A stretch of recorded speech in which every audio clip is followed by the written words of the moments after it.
சாதிய வன்கொடுமைக்கு ஆளாக்கப்பட்டு சக மாணவர்களால் அரிவாளால் வெட்டப்பட்ட நாங்குநேரி மாணவன் சின்னத்துரை மீது மீண்டும் தாக்குதல் நடத்தப்பட்ட சம்பவம் அதிர்ச்சியை ஏற்படுத்தியுள்ளது.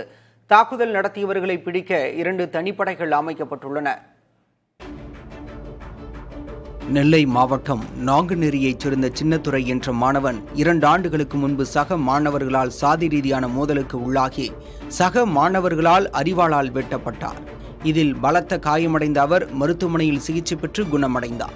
பின்னர் தனது படிப்பை தொடர்ந்த சின்னத்துரை 12ஆம் வகுப்பு பொதுத் தேர்வில் நல்ல மதிப்பெண் பெற்று தேர்ச்சி அடைந்தார். தற்போது ரெட்டியார்பட்டி பகுதியில் வசித்து வரும் அவர் பாளையங்கோட்டையில் உள்ள கல்லூரியில் இளங்கலை 1ஆம் ஆண்டு படித்து வருகிறார். இந்நிலையில் புதன்கிழமை மாலை தனது நண்பர்களை பார்க்கச் செல்வதாக தாயாரிடம் கூறிவிட்டு வெளியே சென்றுள்ளார். அப்போது நெல்லை கொக்கிரகுளம் அறிவியல் மையம் அருகே அடையாளம் தெரியாத நபர்கள் சிலர் சின்னத்துரையை சரமாரியாக தாக்கியுள்ளனர். இதில் காயம் ஏற்பட்டு அங்கேயே விழுந்துள்ளார். இதனையடுத்து அக்கம்பக்கத்தினர் அவரை மீட்டு 108 ஆம்புலன்ஸ் மூலம் நெல்லை அரசு மருத்துவக் கல்லூரி மருத்துவமனைக்கு சிகிச்சைக்காக அனுப்பி வைத்தனர்.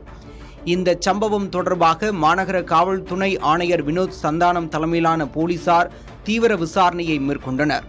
பாதிக்கப்பட்ட சின்னத்துரையிடம் விசாரணை நடத்தியதில் இன்ஸ்டாகிராம் மூலம் நண்பர்களாக பழகிய சிலர் திருமண அழைப்புதல் கொடுப்பதற்காக அழைத்ததாகவும் அதன் பேரில் சென்றபோது அடையாளம் தெரியாத 4 பேர் தன்னை தாக்கி பணம் கேட்டதாகவும் கூறியுள்ளார். பணம் இல்லாததால் அங்கிருந்த கட்டை உள்ளிட்டவற்றால் அடித்து காயம் ஏற்படுத்திவிட்டு செல்போனை பறித்து சென்றதாகவும் தெரிவித்துள்ளார்.